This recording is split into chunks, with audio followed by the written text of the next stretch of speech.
जिल्हा परिषद पंचायत समिती यांच्या निवडणुकांचं बिगुल वाजलंय। इच्छुकांमध्ये यामुळे कमालीची धाकधूक वाढली आहे। मात्र युतीबाबत काय होणार, आघाडीचं काय होणार याकडेही जिल्ह्याचं लक्ष लागून राहिलंय। याचा आढावा घेतलाय आमचे कुडाळ प्रतिनिधी निलेश ओरोसकर यांनी।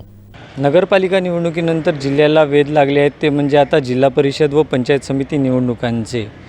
दिनांक 16 जानेवारी ते 21 जानेवारी उमेदवारी अर्ज दाखल करण्याची तारीख जाहीर झाली असून 5 फेब्रुवारी रोजी मतदान व 7 फेब्रुवारी रोजी मतमोजणीची तारीख जाहीर झाली आहे।